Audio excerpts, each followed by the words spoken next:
We're about 2 minutes past the 11 o'clock start time, so we're going to go ahead and get started.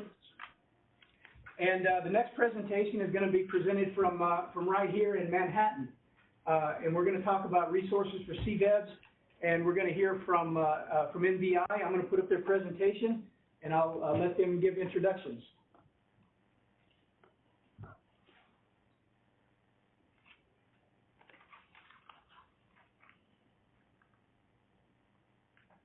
Who is that? Oh my goodness. Look at that guy.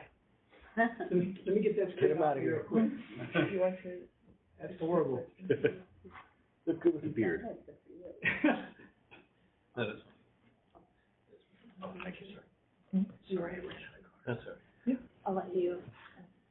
How's that look? Thank you, Tony. Hi, everyone. My name is Deirdre Armstrong from the National Veterans Intermediary. I'm the Associate Director of Community Partnerships. I'm also here with our director. Good morning, everyone. Mary Carstensen, Director for the National Veterans Intermediary, and Jim and the entire VEO team, thank you very much for allowing us some time to talk to you today. I just want to echo those thanks, especially to you, Tony, for all your help putting the event together. I'm going to be talking to you today about how to think beyond traditional fundraising and how to identify resources you might need, who might have them, and who might be willing to share them with you. The National Veterans Intermediary exists to strengthen all communities with seeds of collaboration. Many of you have already taken advantage of our collaboration funding, but we are more than just funding. We are working to connect those communities with resources, whether those resources are in your own communities or available through our national partners. We're planning our programming for the next phase now, and we welcome your input. You can sign up for updates like the upcoming launch of our classes with PsychArmor on our website at nvi.org. Next slide. I'd like to start with a quote from the Stanford Sustainability Journal. I'm going to read it aloud in case some of you aren't able to see it.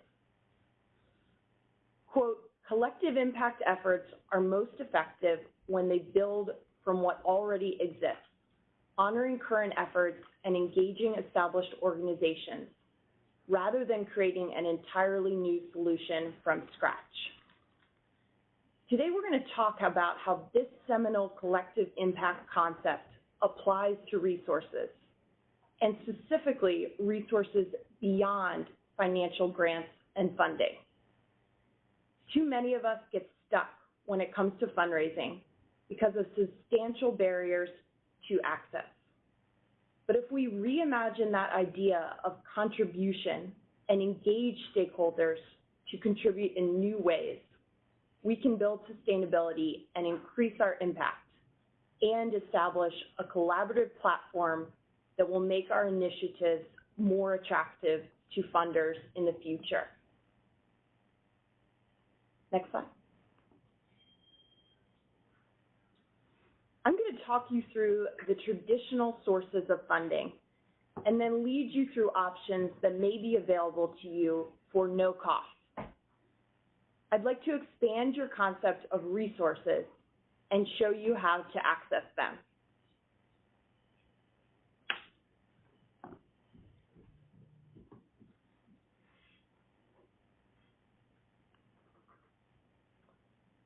So let's start here with an assessment of the current landscape. We've been at war for 17 years. Donors are more cautious. They want to see the data that measures the impact of their gift, and there's more competition for every gift. We know you're frustrated. We all wish there was more money to go around. And we want to make sure that the money that is available goes where it is needed most. So part of that challenge is to educate funders and stakeholders about your local military and veteran community needs. And NVI is doing this as well. we are advocating for investment in collaboratives and CVEBs.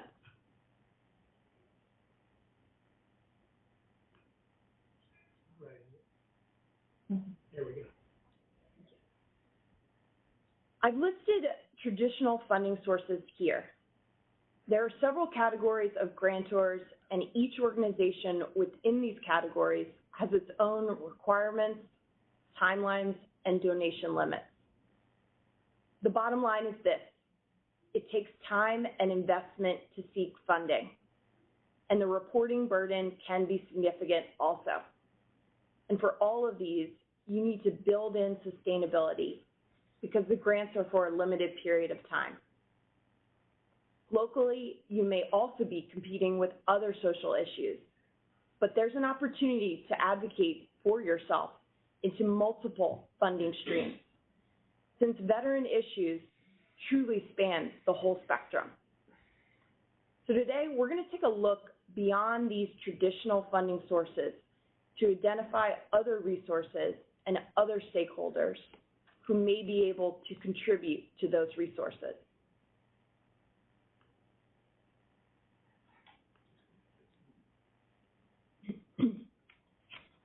Everyone in our ecosystem relies on resources to run, but they also have resources to share. These traditional grant-making funding organizations have more than money to offer. Start by surveying your community. Do you have a balanced mix of nonprofits, businesses, government agencies? You may not have all of these in your collaborative, but this is a chance to invite new stakeholders into your work. Let's take a look now at examples of each type of stakeholder and a look at the type of resources they may have and how you can use them.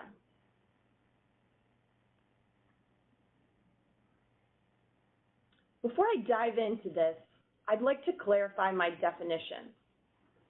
When I say infrastructure, I mean building the collaborative versus capacity building, meaning ensuring that you have the right mix of services when the population you serve need them most.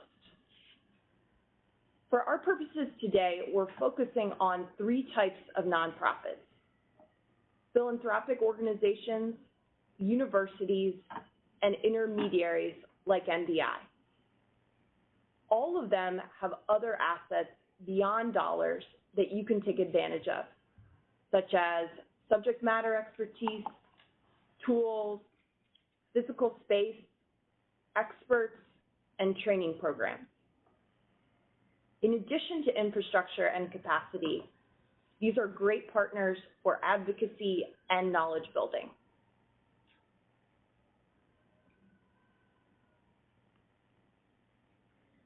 Now, let's take a look at how businesses within your community can contribute.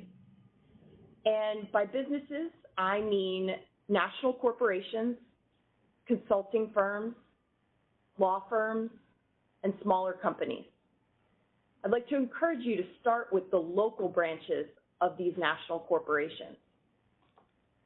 We often think of businesses for cash donations and pro bono work, but they really have so much more to offer. There's even a growing movement towards social impact investment. For example, in the real estate sector, some investors are providing social services to the communities inhabiting their buildings on the theory that a stable, healthy community increases the value of their properties over time. Imagine the opportunity for partnership there.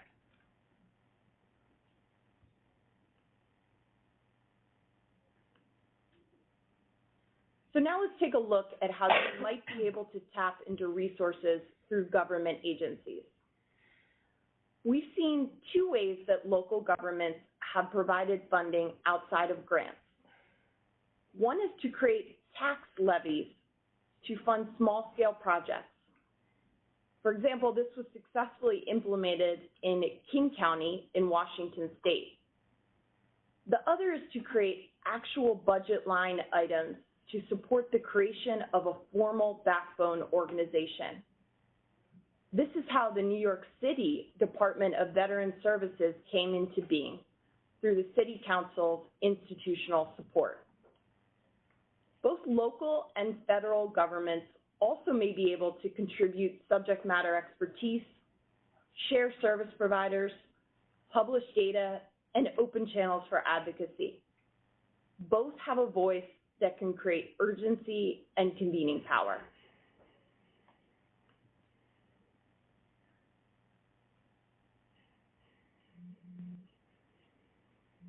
If you're not sure where to start, there are a number of resources out there free of charge. You can go online today and download reports, data, and other resources to help you get a handle of the process, evaluation, and organizing concepts. These include, of course, the VA, also the Collective Impact Forum, the Military Family Research Institute at Purdue University, and I know we'll be hearing from Kathy at MFRI next on the agenda. Also, the Institute for Veterans and Military Families, the Bush Institute, and NVI. I encourage you to explore all of these resources frequently, as their sites are updated and information evolves, so they're changing frequently.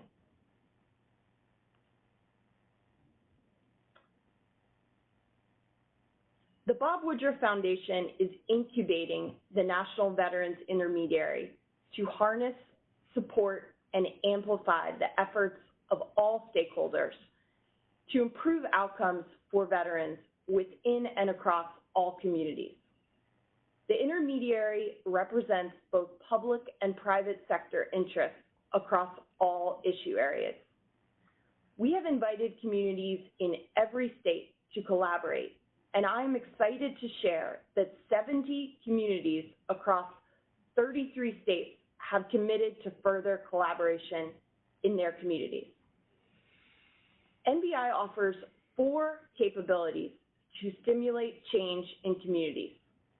These include ecosystem data, collaboration funding, learning and collaboration, and public-private collaboration. We are building to add value. We're fostering collective impact conditions within and across communities to improve national impact. Rather than compete or reinvent existing solutions, we aspire to catalyze change where it is needed and help fulfill those unmet needs.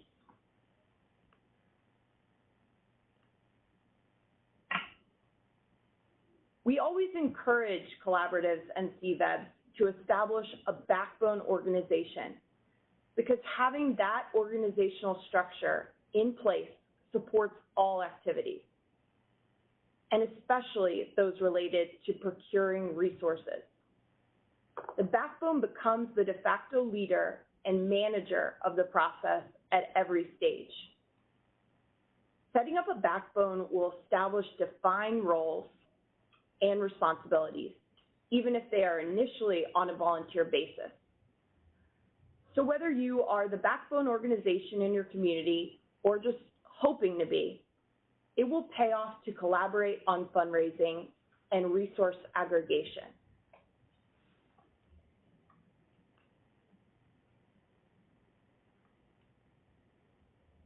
Identifying contributors is much easier when you have a sense of your objectives, you have a way to measure outcomes, you have a schedule of activities planned, and you have a channel for ongoing communication.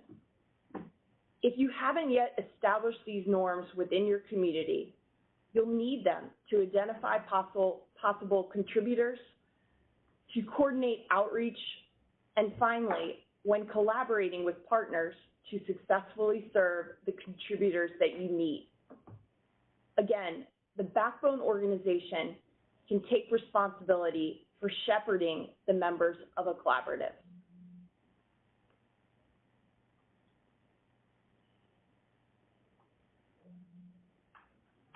Here's a summary of what we covered today and a few things I'd like you to keep in mind.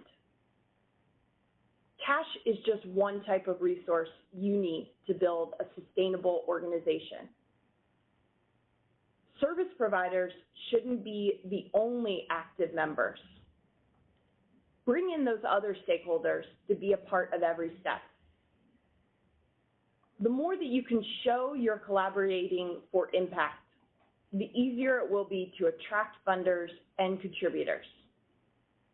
If you're already collaborating, you can deepen those commitments to build capacity.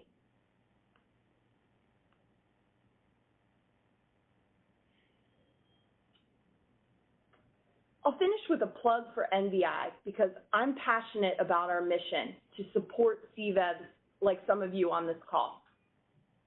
We have collaboration funding available immediately, but I want you to know you'll get so much more.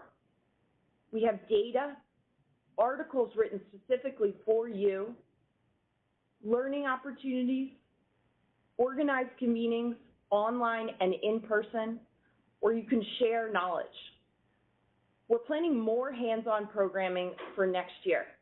It is a great time to join us. Please take advantage of NVI.org, which is built for you, and sign up for our email list to get updates on more capabilities and tools as they roll out. We'll publish the slide deck on our blog section. I know Tony said VA is also going to publish it. And we want you to download it and share it and reach out to us for reference. I welcome your questions and thank you again for the opportunity to speak today.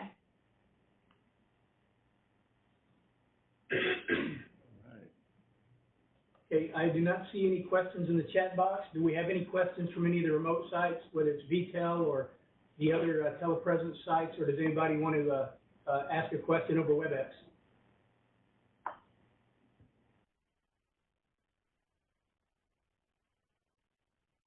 Okay, we have a question from the room here. Go ahead, Dan. So thank you very much for your support to the veterans community. We in New York have benefited from it, so really appreciate that. What do you see happening with NVI in the next 5 years as you continue to pursue support for fundraising and actual granting itself? I'll take it. Actually, it is a 5-year, at least a 5-year process, because we know that really building and strengthening the collaborative work takes time. Right. It was learned from communities that have been, I'm thinking San Diego just off the top of my head, is a more mature community that's been kind of leading the way in this work. It's been about a 10-year process. Now, granted, they've done a lot of learning. They've had some stumbles along the way, restarts. I mean, it's part of, but they also have the leadership that is committed to, has been persistent and supportive of the work. So, question for what is NVI? The continued investment with all community collaboratives, regardless of where you are in your building of your work. So we know that there will be this longer-term investment because the investment takes time. And what I see happening as we strengthen the work, as we learn all together, as we build a system which does not exist now, we're kind of siloed, there's pockets of collaboration. As we build a system, we build that ecosystem where we become interdependent upon each other, where we're learning and sharing constantly. And the goal here is, as partners with VA, Department of Labor, DOD, is that we start to build a national, not only a national lens as what is happening across the country, but also a national voice. So I think by year 5, we will definitely have that perspective. My hope is that, and Jim mentioned it too in his conversation about being a voice, that we can be part of informing that voice. So it's not based on anecdotes, or it's not based on the loudest voice. It's based on what we're experiencing in every community across the country. Thanks. Does that help? Yes, thank you. Okay, with your permission, I'm gonna go back to slide 13, because I do have a question about that slide. And this is from Andy Martinez. She said that on slide 13, those key items were identified from the IVMF paper from Syracuse. How is NVI collaborating with IVMF? So at this point, it is a couple of things. One, they are part of our advisory, I call it my kitchen cabinet, as we are building our PsychArmor courses. Always, like with AWP, Jim Lorraine on the phone, also with IBMF and Mission United, we learn a lot about what is happening in communities from those service providers. So we're constantly thinking about what they have learned. We see ourselves in support of their work. If you're talking about Andy's, you're talking about the work in community. There's also some, we've been doing some learning on the technology tools that communities use. Again, Jim Lorraine has a product, IBMF via their America Serves, via United. Our Unitas has a platform. Mission United has a platform, so we've been doing some learning about that as well, and helping the communities that come to us understand what those offer as tools that can be used for facilitating navigation in their own community.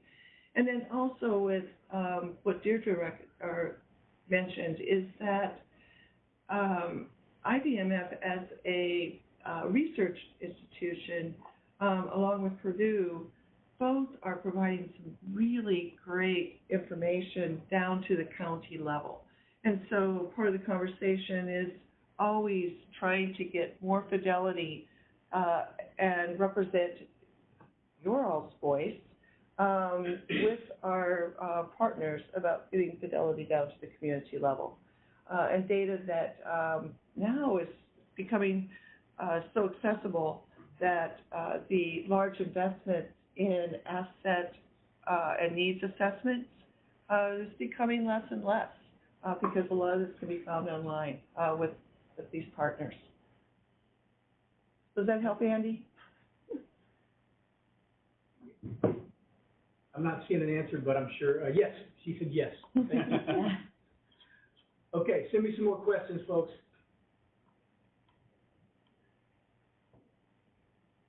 All right, anything else from any of the other sites or from within the chat box here?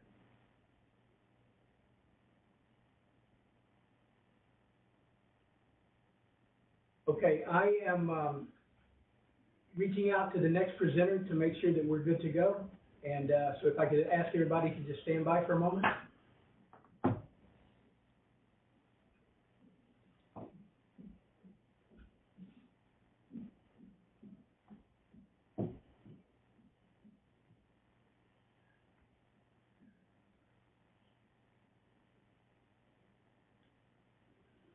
Okay, if Kathy is on, I'm not seeing you in the chat box. If you are prepared to present, if you could go ahead and put your presentation up and go.